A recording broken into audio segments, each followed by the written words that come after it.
to Focus on Revere. My name is Debbie DiGiulio. I will be your host today. I want to thank you for joining us. I am here joined with Dr. Paul Dakin, Superintendent of Schools. Dr. Dakin, if you would, give us a little bit of your background. Tell us how long you've been Superintendent of Schools with Revere before we begin. Okay, well, my career began 39 years ago, and my first 19 years were in private education in Boston. Then I came to Revere in 1993 when ed reform began. And for 2.5 years, I was the director of technology.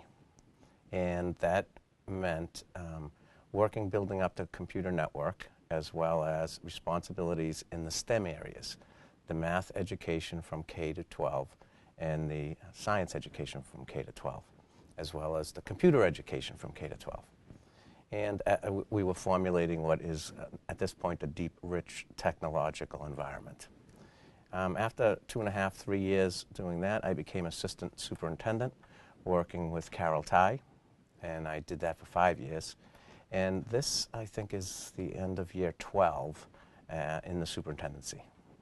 Now, you said you came from a technological background, and that sparked my interest. Can you talk a little bit about the technology that you've been using just lately?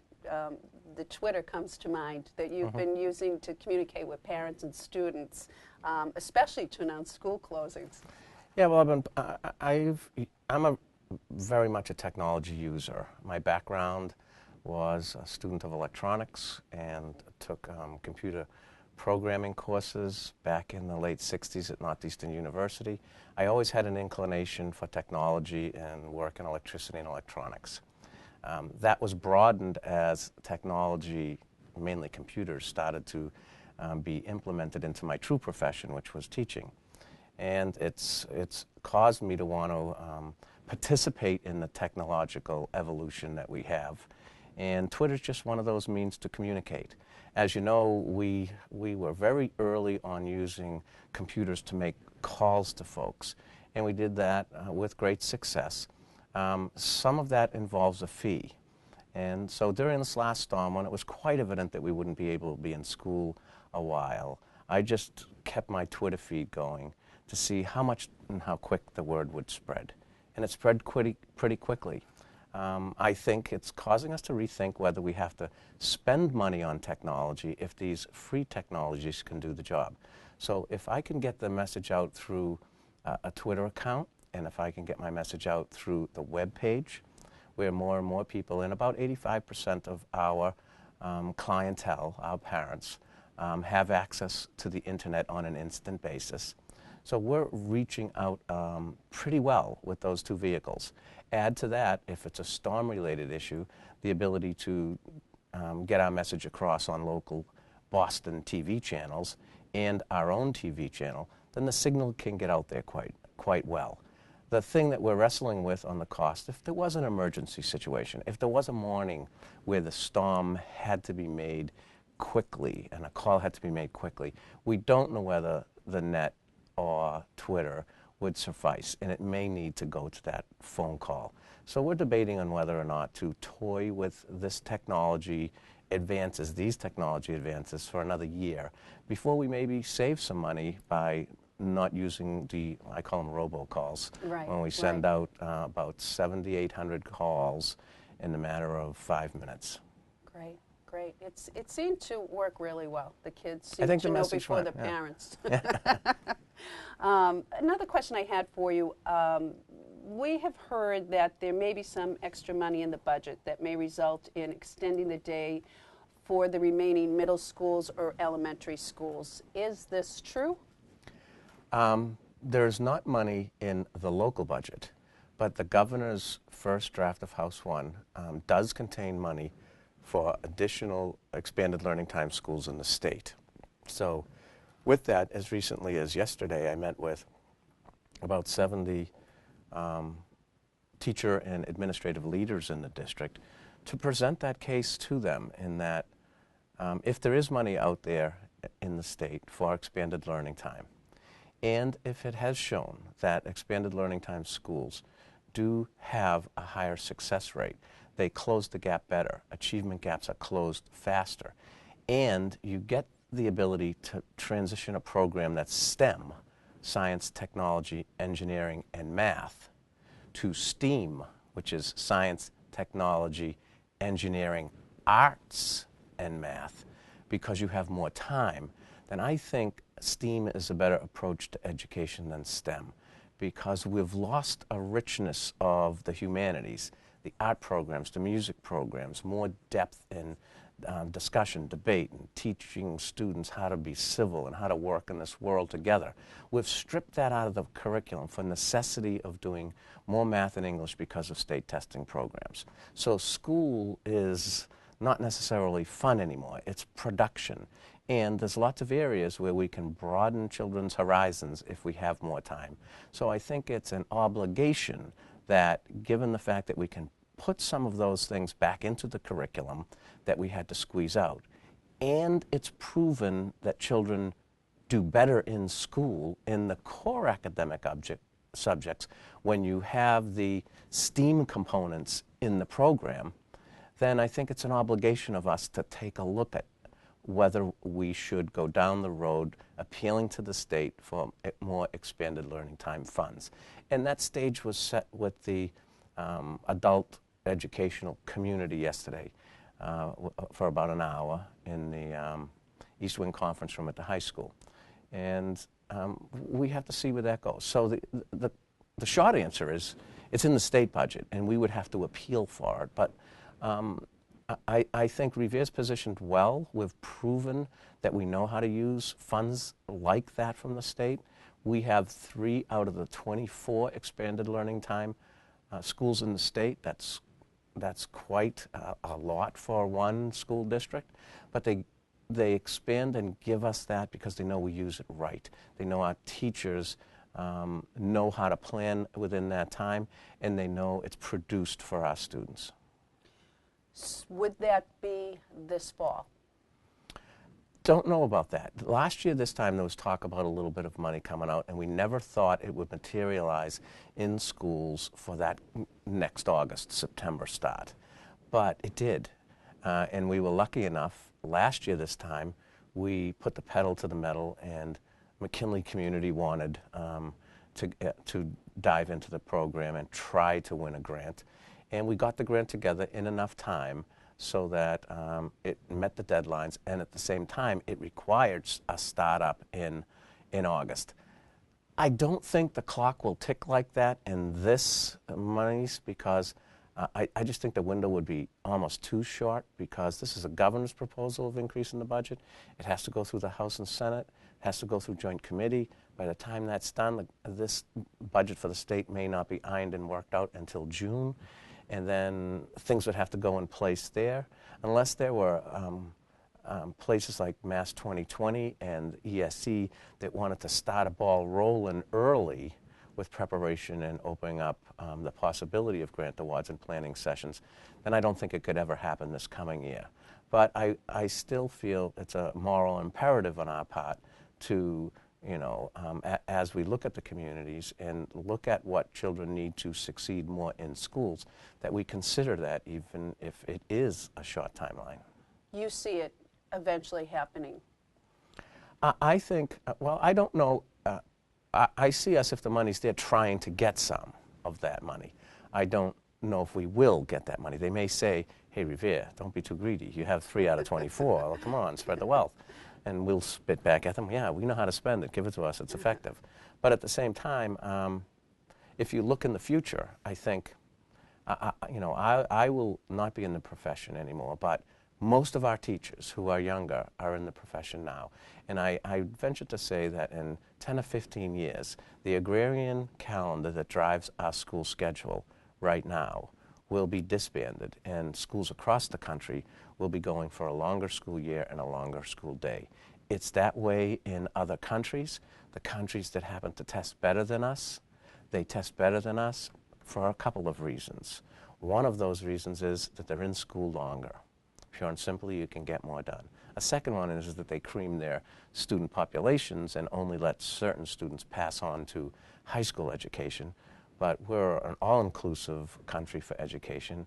all children will learn, but we will certainly provide the best learning environment for students if we allow them the time to compete at an international level. And that means more days in school, more days and longer days in school.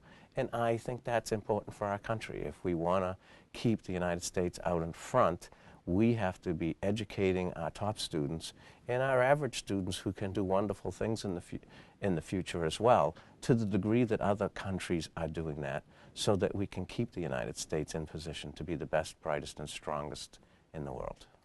Thank you. Great. The next hot topic, I think, in Revere after the extended day was the PreAP testing. This year, instead of fifth graders in our city taking a PreAP test for middle school, it's been decided to place students based solely on MCAS scores. Right. Can you tell us what data this decision was based on?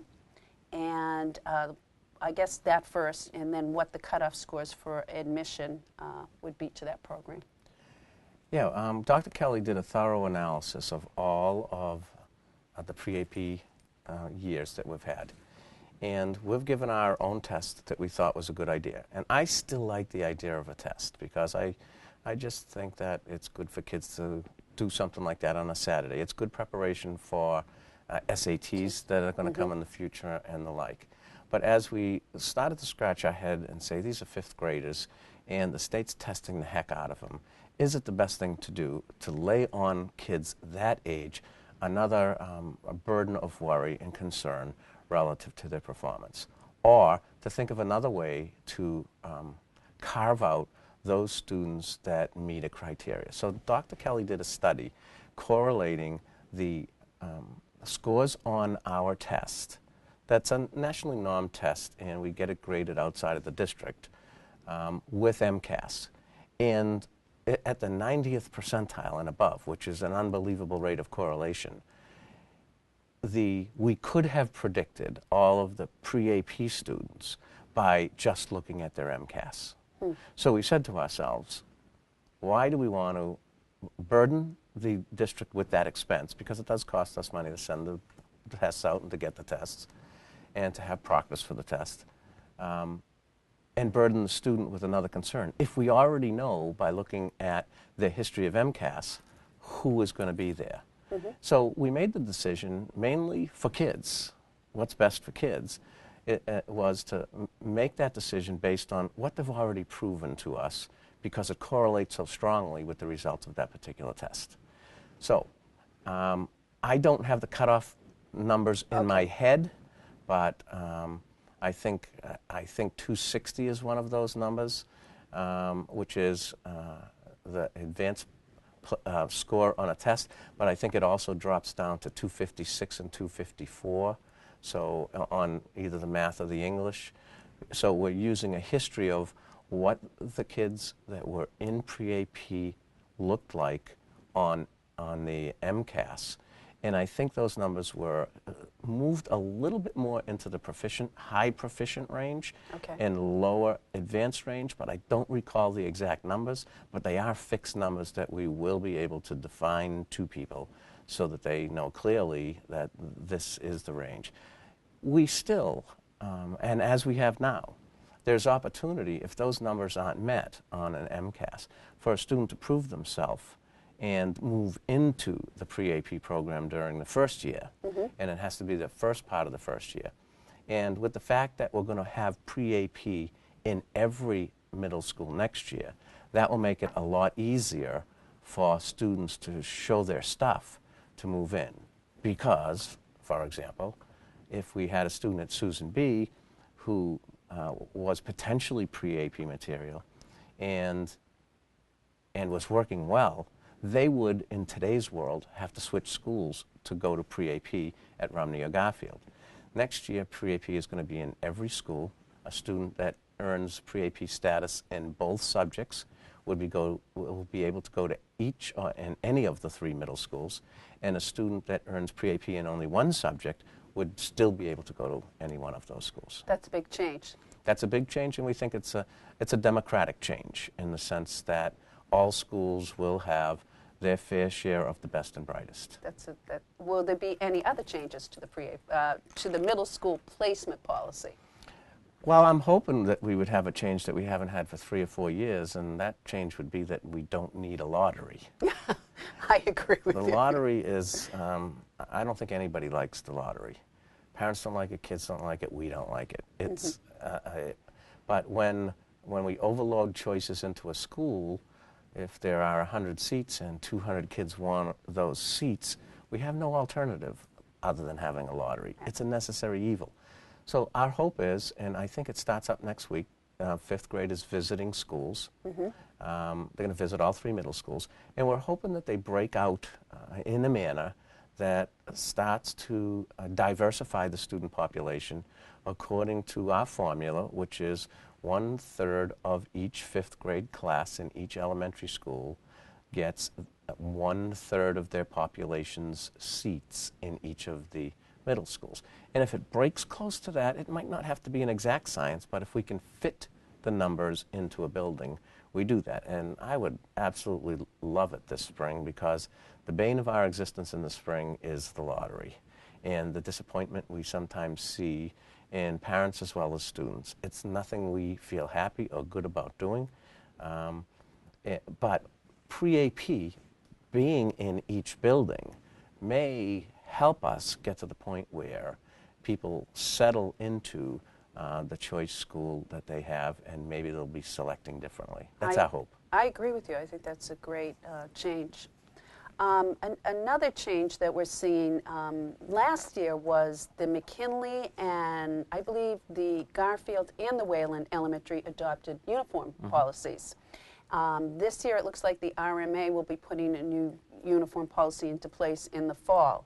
Do you eventually see the entire school district going to uniforms? If I were a betting man, I would bet by next August, when I used to say September, but we start school in August now. I know. By August, I think we will see all elementary schools and all middle schools with a uniform policy that has been driven by the population of community members in that particular school. I have recently been talking to the principals at a meeting, and and actually tonight at a school committee meeting, Beachmont's appeal for endorsement of the school committee is coming. I know Lincoln is working on it, Garfield Elementary is working, the other middle schools. Right now, after talking with principals, the only place, and even Seacoast is thinking of middle school, and Dr. Garcia even put his hand up. He says, I don't know about the high school, but whatever. But I think we will see, out of the 11 schools, 9 schools, the 6 middles, the 3 middles, and the 6 elementaries in uniforms come August, if I were a betting man. That's great. That's great. And obviously it's the parents driving it. Well, as well as the... It is. A lot of it is driven by parents. I get calls in the office, why isn't X school going into uniforms? And I said, well, it really comes from the parents and the community itself. I have not been one that has pushed the uniform issue for something to be successful at, nor has the school committee been one. Our belief is that it has to come from that community. They have to see the benefit of something like that, because otherwise we're just creating battles that we don't need. And in the cases, there are always dissenters to uniforms. Even in those schools that poll parents at 90% want uniforms, there are people that don't want a uniform policy. But as it rolls out, some of the benefits we've seen are a cost savings to parents. That's real. Parents have told us that point blank. Thank you for doing this. I'm saving a lot of money. Another thing, there's not as much argument or debate in the morning as to what you are going to wear to school. And believe it or not, it was mentioned at the recent meeting we were talking about this with principals, that parents of boys have indicated it's a heck of a lot easier. When our thinking was, the girls are the ones that want to get dressed up, but parents of boys have been saying, it's a heck of a lot easier with a uniform policy getting there. So savings of money, less hassle in the morning, a feeling of pride in the building, and the kids come to work when they're in their special work uniform. And they've seen a crossover of wearing a uniform into behavior and academic attitude. So we've only seen good things from it, and in all honesty, other than initial implementation, I don't hear from parents on the issue that are against uniforms. I've only heard regularly about the good side of it. So you've heard no negatives from the McKinley, the Wayland, or the Garfield? On implementation, I've heard negatives. You know, negatives in that I don't have the money, it's going to cost more. And I think once they see it, and then some negatives just on the fact that they think there should be a freedom of dress, and we shouldn't be regulating children at this age, and we should allow expression. And those are valid points. But if the community chooses to, you know, do something a certain way, if we choose, for example, to have school at 8:30, and you think you'd rather have your kid dumped off at 8 o'clock, you know, well, you know, we've got to go with the majority of people. It is a democracy. It is. Okay. I know from being involved in the basketball season that one of your Revere High School students, Gina Restiano, was named MVP in the basketball league, and our girls basketball team is going to a tournament, I believe, tomorrow.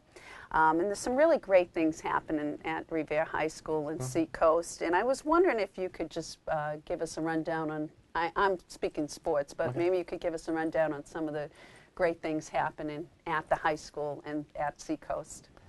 Well, first, I think congratulations to Gina. Absolutely. Gina was an intern in the superintendent's office last semester, and she's an energetic young lady who is going to do well. And kudos to her for winning that award. In my world of private education, I was very much involved in a school that was perceived as an academic and athletic powerhouse. And I coached 3 sports for a number of years myself. I believe that good sports complement good academics, and student athlete is a very special word. Absolutely. Yet, my tenure in the Revere Public Schools and my first goals were not to build a sports program. And people were offended or took the side that Dakin doesn't care about athletics. And it's not that I don't or didn't care about athletics. Rather, it was I cared about academics more. Until our academic house was in order, until we got to the point where we were doing things in the classrooms and transitioning learning to offer 21st century skills, and our teachers offering an educational component that built technology and inquiry and higher order thinking skills into their classroom, then energy had to be poured that way in the beginning. And our teachers are wonderful teachers, and they have taken to enormous amounts of professional development and how to change the way they do business in their classroom and to be a continual learner. And as that came more into place, the academics over my 12 years, and as it was coming into place with Carol Ty, it got to the point where I could start to think about an athletic program. And one of the first things you think about is, okay, let's set the groundwork for an academic program, and that's to start to do a good facilities inventory. We started to look at things, and we started to parlay things that were going on. So when Romney Marsh was being built, there was no way we were going to try not to exploit funding from the School Building Assistance Bureau at the time to get ourselves a turf field out back with some lighting. So that helps the infrastructure. Recently at Revere High School, we've put a whole new fitness center in with the best equipment that is a rival of Planet Fitness or any place like that, fixed it all up. We have done a huge paint job in the field house. We've redone the ceiling in the field house, the acoustic system and the speakers. So we're making that environment rich now, as we first had to make the classrooms rich with new tools, with new textbooks, with computers. And then you, after you do that, you work with the teachers and teach them how to use that. Well, we've moved our facility at the high school to the point where it is, when you go in, I don't know if you've been in recently or if the public has been in, but over the last 3 years, we've really transitioned that field house to be a very active environment with new nettings. We can carve off courses, sound systems, new bleachers, and the investment comes that way when you have time to do it strategically, think about it, and then fund it with some foresight. So I think the high school programs have been rich. In given years, different sports become rich according to the population and waves of students that come through the high school.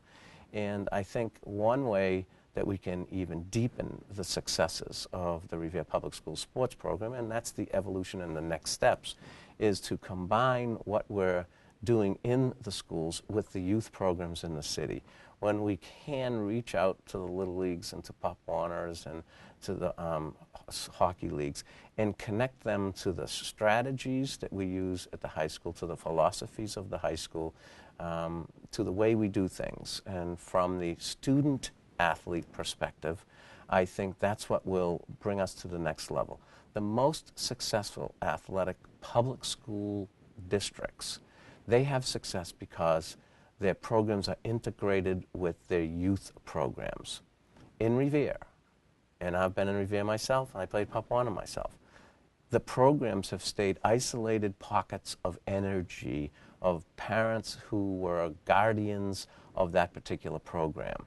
And they did not connect over the years to a high school sports program and strategies for how we can embed certain practices that we are looking for in our high school student athletes and seed them at young ages in the youth leagues in the city. When we bridge that, as other communities have around us, our sports program will take off because the infrastructure at the high school is ready to receive that. Great. And I guess on a final note, in light of, this is a little bit of a downer, but in light of the Sandy Hook Elementary School shootings, what security improvements have you tried to make to prevent this from happening in the Revere School District? Well, the first thing we did, I think probably a day or two right after Sandy Hook, as bad as it may have been, was Chief Caffarelli and his staff, along with Mr. Malone from my office, toured every single building looking for weak spots. One thing we can do is make safe our shell as much as we can. Even though Sandy Hook was made safe, nothing's going to stop a lock being shot off with the magnitude of weapon that was brought into that building. Nothing's going to stop that. But can we stop somebody from being in a building that shouldn't be there? And we did an inventory throughout the system, and we got some good ideas. We've had about 3 or 4 meetings with the chief and staff since then. We've made some changes at entry points in big buildings. If you try to enter the Garfield now, it's a different system. The high school's a different system. There are more changes to come in some of our other buildings. So we are looking at best practices and how to marshal people into buildings through one main access point. That's on the table. Those are in discussions. Vacation week, the Revere Police Department, who works close with us, and we were doing work with the Revere Police Department for years on them doing an intruder exercise in the high school. They were working in the high school all during vacation week. Every Revere police officer learning how to move together as a team if they had to come into a building and do something.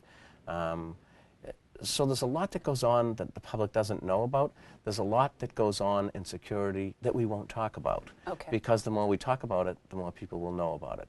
But we are making decisions on how to create our shell so that it's as tight as possible so that we can make safe people. After Sandy Hook, the mayor was gracious, and the police chief, we had sector cars outside of the buildings during arrival and dismissal, and even during the day in case there were some copycat crazy person out there. Right. You know, it's a serious business, and it's something that we have to do and do right. We have hall monitors now who constantly looking at doors and checking, something that we didn't have 5 years ago. And I would say in the system right now, there's probably a dozen or so hall monitors. It's a new expense to the district. It's something that's needed, though, in today's world.